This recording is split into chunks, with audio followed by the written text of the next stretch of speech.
실제로 일하는 시간이 평균 1시간에서 1시간 반에 지나지 않는다라는 연구 결과가 있습니다. 첫 번째 고객 전화는 오전 11시에 이루어지고 마지막 통화는 오후 3시 30분쯤 이루어진다는 거예요. 그 사이에는 동료들과 수다를 떨고 커피를 마시고 신문을 읽더라. 그러면서도 모두 자신은 열심히 일하고 있다라는 착각 속에 살더라라는 것입니다.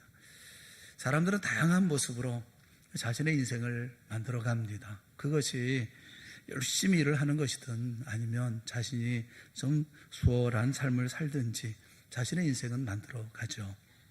오늘 본문에 보면 마르다의 인생이 있고 마리아의 인생을 우리에게 보여주고 계십니다.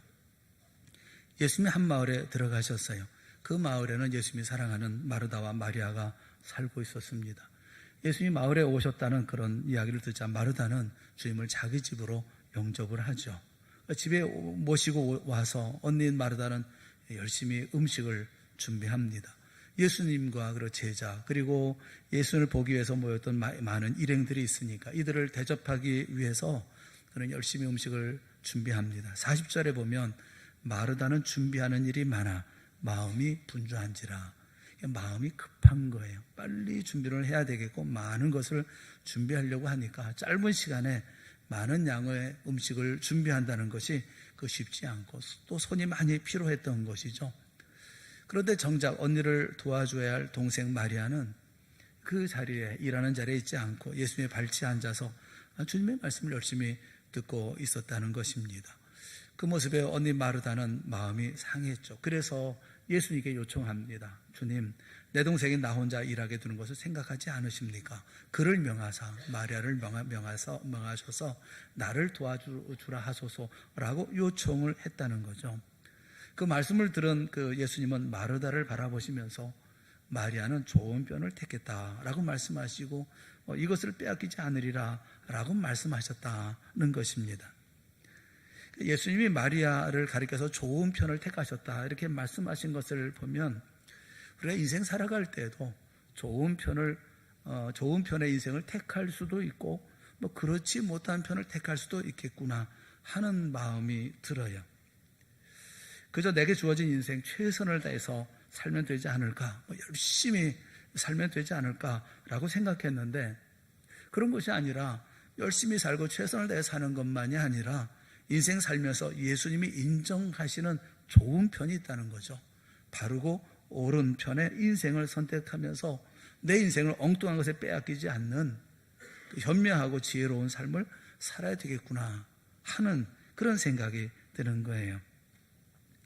사랑하는 성도 여러분, 역사는 언제나 변함없이 오늘까지 흘러오고 있습니다. 창조 이후로 지금까지 그리고 앞으로도 영원히 하나님의 통치와 섭리 속에서 인류에 개입하시는 그 역사는 계속 되어질 것입니다. 문제는 우리죠.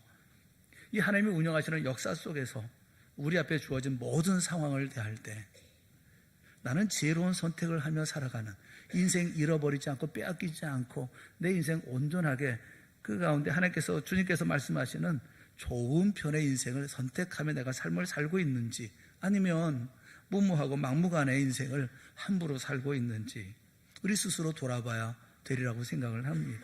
이 선택은 매우 중요한 일입니다. 왜냐하면 이것은 내 인생에 대한 문제이고 내 인생의 빼앗김에 대한 문제이기 때문에 굉장히 중요한 일인 것입니다.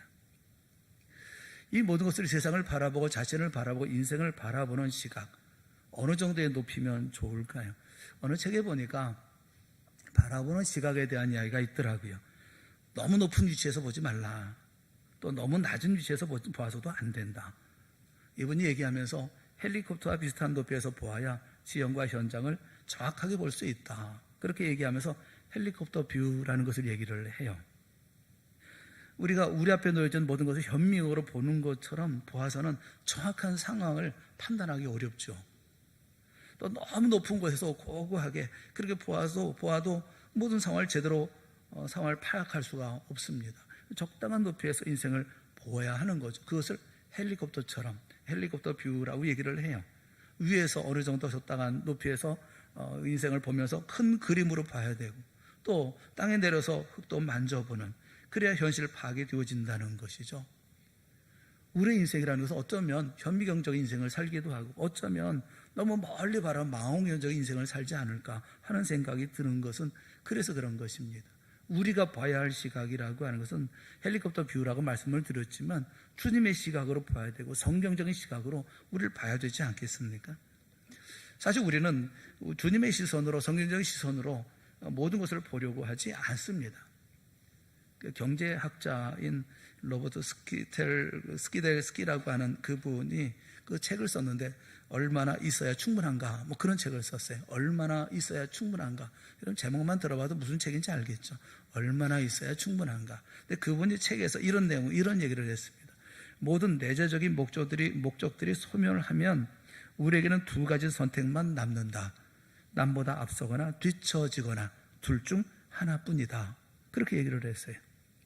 우리가 가지고 있는 내적인 모든 목적들이 다 소멸되면 남는 게 두 가지인데 남들에게 앞서거나 아니면 남들에게 뒤처지거나 둘 중 하나라는 거예요. 책 제목처럼 우리에게 얼마나 있어야 충분합니까? 결국 마지막에 두 가지만 남는데 누구만큼 혹은 누구보다 더 많이 이런 상대적인 목표만 우리에게 남는다는 것입니다. 인생 살아가면서 우리의 모든 인생이라고 하는 것이 절대적인 인생을 살아가는 게 아니고 상대적인 인생을 산다는 거예요. 세상에 혹은 타인과 비교하는 이런 이 무의미한 경쟁에 휘둘리지 아니하고 내 중심을 잡고 살아가야 하는 좋은 편을 택한 그런 삶, 빼앗기지 않는 삶을 살아야 되는데 우리는 늘 남과 비교하면서 살다 보니까 좋은 편을 택한 삶을 살지 못한다는 거예요. 그냥 늘 일이 많고 늘 분주하고 늘 조급하고 늘 마음이 바쁜 거예요.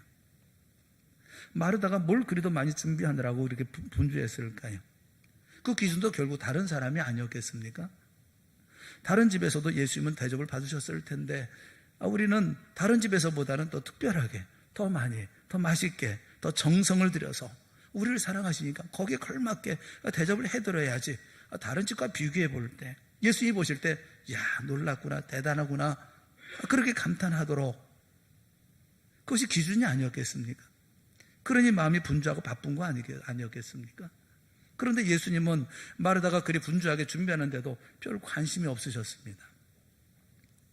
그저 예수님이 오셨다는 소식을 듣고 마르다의 집에 모여든 많은 사람들에게 진리의 말씀을 앉자마자 전하시기 시작하고 그리 열중하고 계시는 것입니다. 사실 마르다가 화가 잔뜩 난 것은 마리아를 향해서만은 아니었을 것입니다. 언니로서 동생인 마리아를 나무란다고 한다면 마리아를 조용히 불러서 마리아야 내 마음을 모르는 것은 아닌데 그래도 언니가 이렇게 바쁜데 도와줘야 되지 않겠니? 미안하지만 나 좀 도와다고 이렇게 예수님 말씀 전하는데 방해가 되지 않도록 타이르듯 그렇게 이야기하지 않았겠습니까? 그런데 마르다는 마리아에게 말하지 않습니다. 예수님께 마리아를 야단쳐달라고 말씀을 드려요. 그러고 보면 솔직하게 화가 난 것은 예수님을 향해서가 아니었겠습니까? 예수님 마르다에게 관심을 가져주셔서 말씀을 좀 전하다가 어디서 이렇게 맛있는 냄새가 나는데 아니면 요리하느라고 분주한 마르다가 있는 부엌을 찾아오셔서 무슨 요리를 준비하고 있니? 보기만 해도 먹음이 있었구나. 아이고 내가 고생이 많다. 이렇게 칭찬하시고 격려하셨다고 한다면 동생 마리아에게 이렇게 골질하겠습니까? 그런데 예수님 자신에게는 아무런 관심도 없는 것처럼 보이고 마르다 저 혼자 바쁘고 분주하니 화도 나고 약도 오르고 속도 상한 거죠. 그것을 모르시는 예수님이 아니지 않습니까? 예수님은 그런 마르다를 2번 거듭 부르십니다. 그리고 말씀하셔요. 여러분 주님께서 하시는 말씀을 귀 기울여 잘 들어야 됩니다. 인생길 살아가면서 우리가 어떤 삶을 살고 있는지에 대해서 깨달음을 가지려고 하면 이 말씀을 잘 들어야 될 거예요. 누가복음 10장 41절 42절에 있는 말씀 우리 한번 다 같이 보겠습니다. 누가복음 10장 41절 42절 같이 보겠습니다. 주께서 대답하여 이르시되 마르다야 마르다야 내가 많은 일로 염려하고 근심하나 몇 가지만 하든지 혹은 한 가지만이라도 족하니라.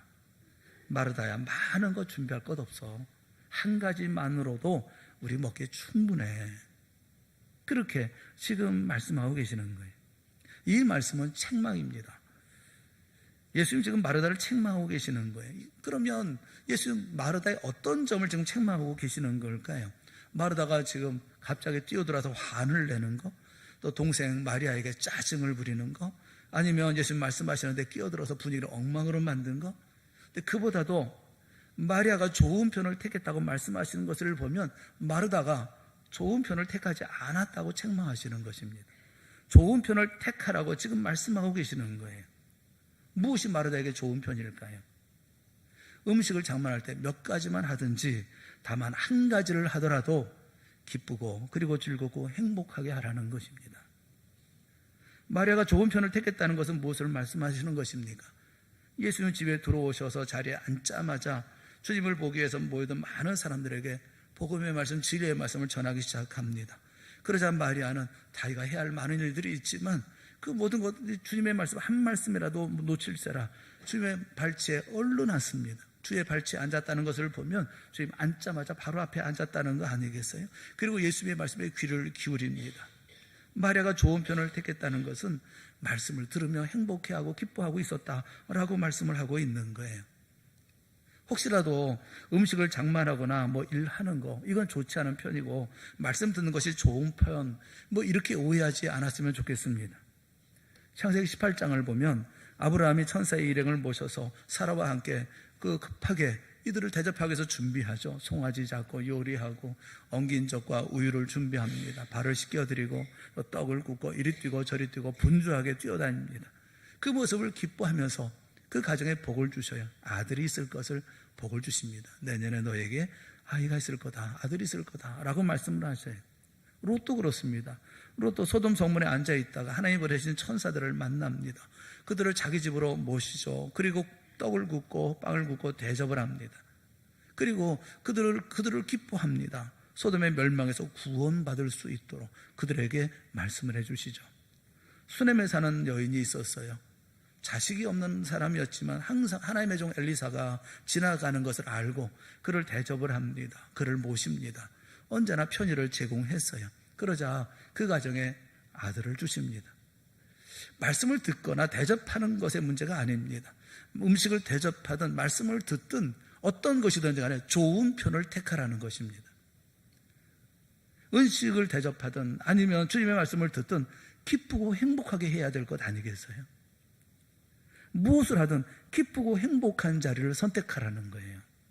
그렇지 않으면 빼앗기는 인생이 된다는 것입니다.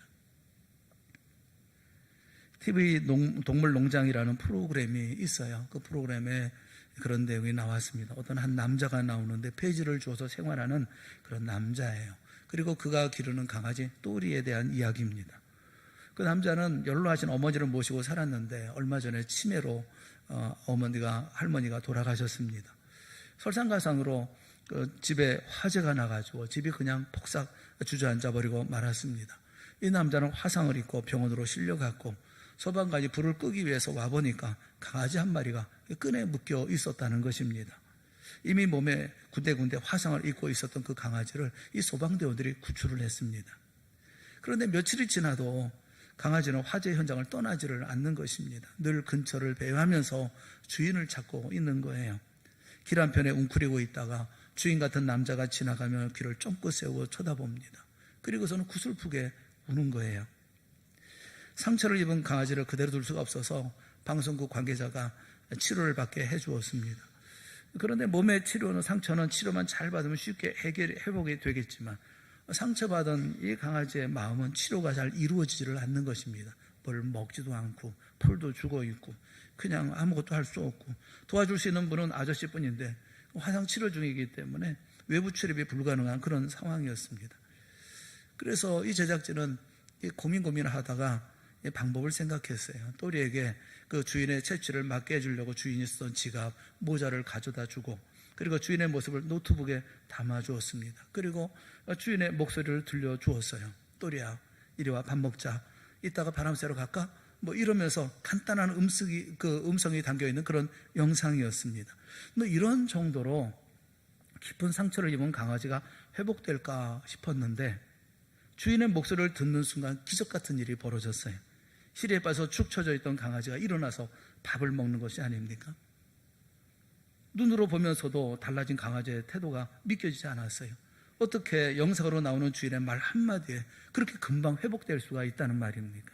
그런데 그렇습니다. 지치고 힘들어 주저앉고 싶을 때 엎드려 기도하면 그때마다 어깨를 두드려 주시고 안아주시는 주님의 손길을 느껴요. 그러면 마음이 금방 푸근해집니다. 마음이 금방 평안해집니다. 회복이 되어집니다. 무엇이 우리를 기쁘게 합니까? 무엇이 우리를 행복하게 합니까? 무엇이 우리를 힘나게 합니까? 바로 그 인생을 살라는 거예요. 저는 여러분께 인생 낭비하지 않고 빼앗기지 않고 살기 위해서 두 가지 제안을 드리려고 그래요. 우리 인생 빼앗기지 않는 인생, 그리고 가장 행복한 인생을 살기 위해서 두 가지가 반드시 있어야 된다고 생각합니다. 첫째는 진리를 택하는 삶이고, 두 번째는 늘 언제나 행복과 그 기쁨을 선택하라는 거예요. 첫째는 세상 말고 진리를 택하라는 거예요. 여러분, 내가 누굽니까? 성경이 말씀하는 나는 누구입니까? 나와 함께 있는 당신은 누구입니까? 내 남편은 내게 누구이고 내 아내는 내게 어떤 사람입니까?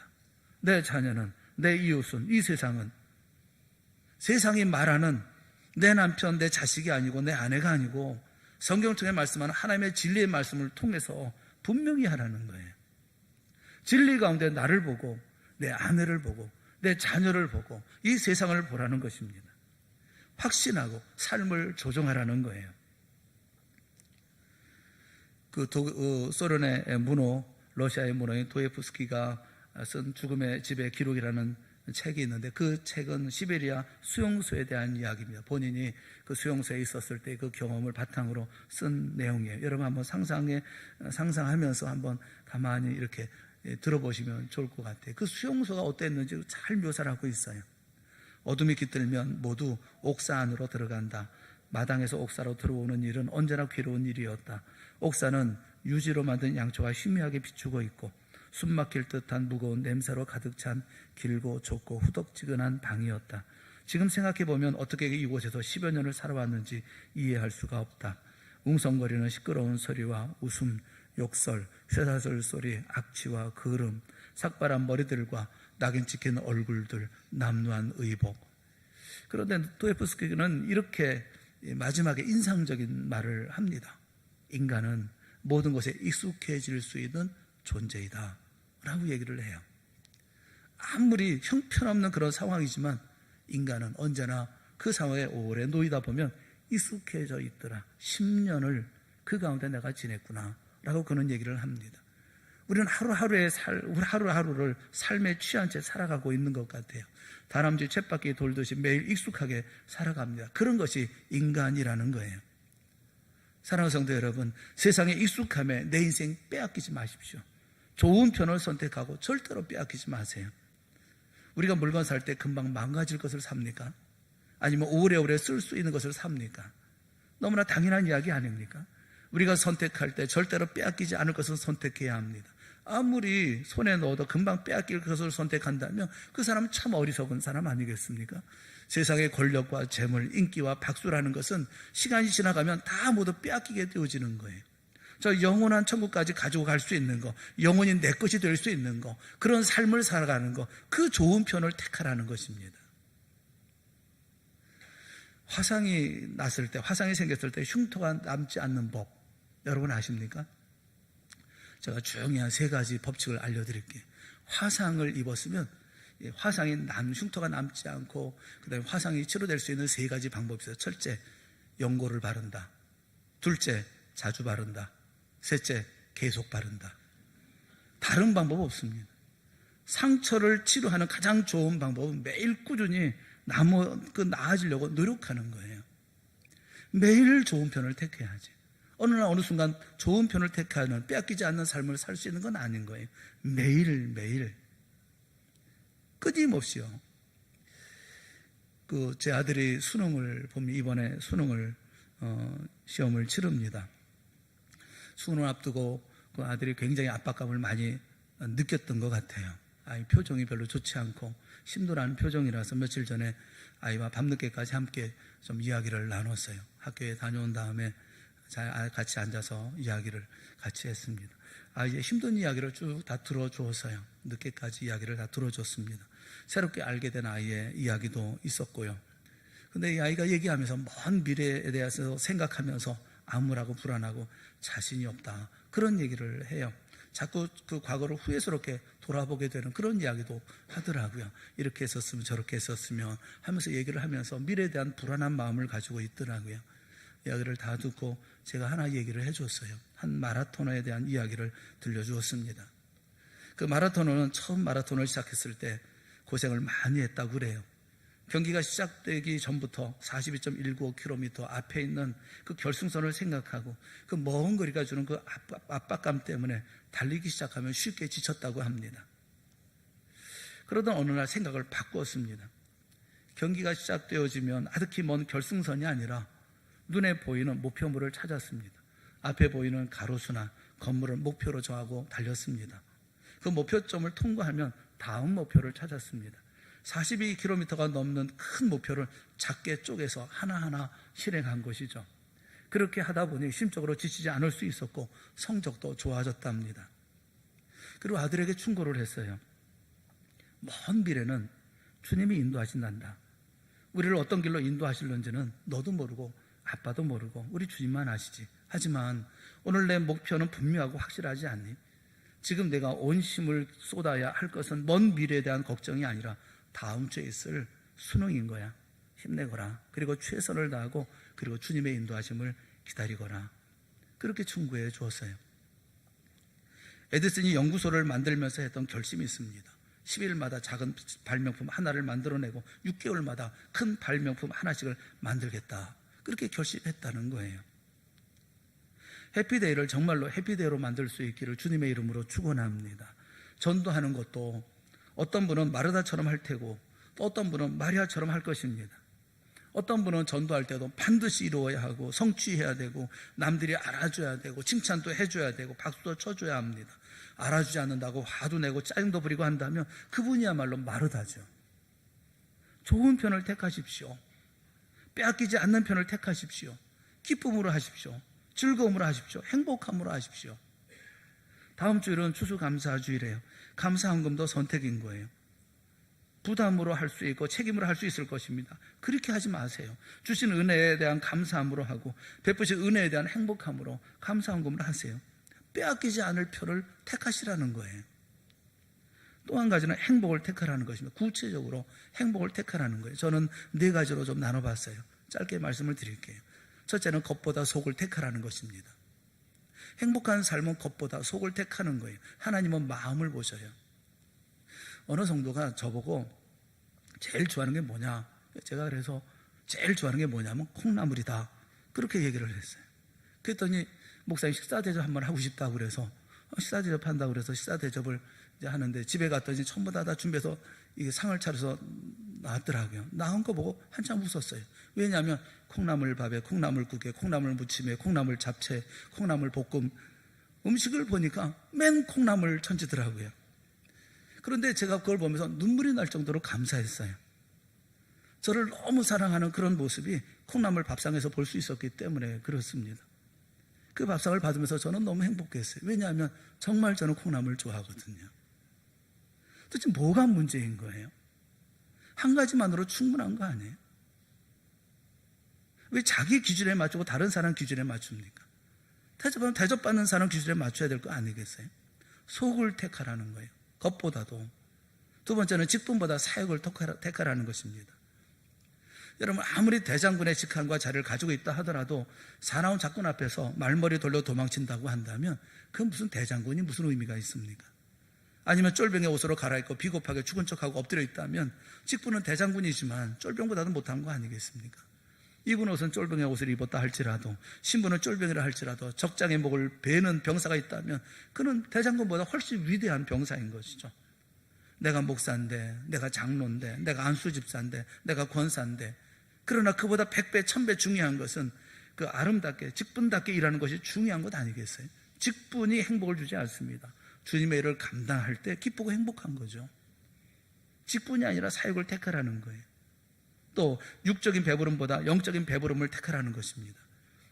예수님이 음식에 관심이 있었다면 마리아를 보내서 언니를 도와주게 하지 않았겠어요? 그런데 예수님은 그렇게 하지 않으셨습니다. 말씀 한마디 한마디에 아멘으로 화답하면서 깨달아가는 모습을 보면서 주님은 기뻐하셨습니다. 요한복음 4장에 보면 제자들이 음식을 구하러 사마리아 성내로 들어갑니다. 그리고 돌아온 후에 보니까 제자들이 와서 보니까 예수님은 한 여인과 말씀을 나누고 계셨습니다. 여인이 간 후에 제자들이 음식을 권합니다. 그래서 예수님께서 이렇게 말씀하셨어요. 내게는 너희가 알지 못하는 먹을 양식이 있다라고 말씀하셨습니다. 영적 배부름을 선택할 때 그때 거기에 행복이 있는 것이죠. 네 번째는 무엇보다도 다른 것보다도 주님을 택하라는 것입니다. 마르다가 주님을 위해 음식을 장만하는 일이 잘못된 것은 아니에요. 누군가는 준비를 해야 되지 않겠습니까? 마르다라고 주님의 말씀 듣고 싶지 않았겠습니까? 마르다도 주님의 발치에 앉아서 주님을 바라보면서 사랑과 관심 받기를 원했을 것입니다. 그런데 내 기쁨보다 주님의 기쁨을 먼저 생각했어야 하죠. 그랬다면 주님과 제자들을 대접하는 것만으로 충분히 기뻤을 것이고 음식을 맛있게 드시는 주님을 보면서 마르다는 행복했을 것입니다. 그런데 너무 바쁘다 보니까 지금 하고 있는 그 모든 일에 주님은 사라져버리고 오로지 음식 장만이 목표가 되어져 버리고 만 거예요.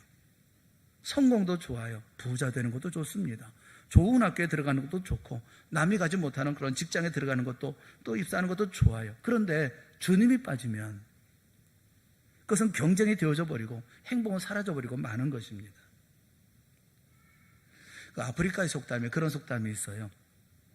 나무를 심어야 할 가장 좋은 시기는 20년 전이었다. 그 다음으로 좋은 시기는 바로 지금이다. 그런 속담이 있어요. 20년 전에 나무를 심었다면 지금 좋죠. 가장 좋겠죠. 그랬다면 지금 그 과실을 수확할 수 있을 테니까요. 하지만 그러지 못했더라도 실망할 필요는 없습니다. 20년 전 다음으로 나무에 심기에 가장 좋은 시기는 지금이기 때문에 그렇죠. 우리는 항상 지금이 힘들다고 느껴집니다. 경제도 그렇고 삶도 마찬가지예요. 이렇게 지독한 불황은 정말 처음이야. 이렇게 취업하기가 어렵고 어렵게 힘든 적은 없었을 거야. 근데 생각해보면 더위와 추위도 비슷해요. 이번 여름이 제일 더운 것 같아. 이렇게 추운 겨울은 정말이지 몇십 년 만에 처음이야. 근데 그런 이야기는 작년에도 재작년에도 들었던 이야기입니다. 그때는 정말 더워서 추워서 못 견딜 것 같았는데 1년 뒤에 다시 새로운 겨울과 여름을 맞아서 똑같은 말을 하고 있는 거예요. 언제는 안 어려웠나요? 언제는 힘들지 않았나요? 지금이 최악입니까? 언제나 지금이 적기인 거예요. 지금 하셔야 돼요. 선택 언제 합니까? 지금 하십시오. 행복을 선택하세요. 기쁨을 선택하세요. 지금 감사를 선택하고 지금 헌신을 선택하세요. 빼앗기지 않을 것을 선택하세요. 똑같은 인생을 살아갑니다. 여러분이나 저나 똑같은 인생을 살아가요. 그런데 어떤 이는 좋은 선택하는 인생을 살아가고 어떤 이는 좋지 않은 선택을 하며 인생을 살아가기도 하는 것입니다. 해피데이에 우리 모두가 참석할 거예요. 그런데 어떤 이는 부담으로 책임으로 그렇게 선택한다고 한다면 그건 바른 선택, 좋은 선택은 아닐 것입니다. 기쁨으로 하고 즐거움으로 하고 행복을 선택하고 그리고 하나님의 말씀을 전하고 예수 그리스도를 전하는 우리가 되어줘야 되지 않겠습니까? 42절에 말씀하기를 마리아는 이 좋은 편을 택하였으니 빼앗기지 아니하리라 라고 말씀하셨어요. 좋은 편을 택하는 우리 모두가 되어질 수 있기를 주님의 이름으로 축원합니다. 결코 빼앗기지 않냐는 인생의 삶을 살아가는 우리 모두가 되어질 수 있기를 바랍니다. 전도도 그러하고 감사도 그러하고 우리의 살아가는 모든 삶 속에서 이와 같이 하나님 앞에 아름답고 복된 단단하고 꽉 채워져 있는 그리고 주님께서 빼앗기지 아니하는 좋은 편을 택했다라고 칭찬하실 만한 좋은 믿음의 역사를 만들어가는 우리 동산의 모든 성도들이 되어질 수 있기를 주님의 이름으로 축원합니다. 기도하겠습니다. 사랑의 하나님 아버지 은혜를 감사합니다. 말씀을 통해서 우리 스스로의 인생을 다시 한번 돌아보게 하여 주시옵시고 맹목적으로 무의미하게 쫓아가는 저희들 경쟁 사회 속에서 그저 경쟁에 1등하는 것으로 가장 좋은 것을 생각하는 우리들 모두를 다시 한번 해체시켜 주시고 주 앞에서 진리의 삶을 살아가며 그 가운데 마리아가 선택했던 것처럼 좋은 편을 선택하고 빼앗기지 않는 인생의 삶을 살아가는 우리가 되게 하여 주시옵소서. 좋은 교회가 되어질 수 있기를 원합니다. 좋은 전도의 일들이 되어질 수 있기를 원합니다. 좋은 감사의 날이 되어질 수 있기를 원합니다. 오늘 하루가 주 앞에 복된 날이 되어질 수 있기를 원합니다. 우리에게 큰 은혜 베풀어 주시옵소서. 빼앗기지 않는 삶 살아가는 우리 모두가 되게 하여 주시옵소서. 예수님의 이름으로 간절히 기도드리옵나이다. 아멘.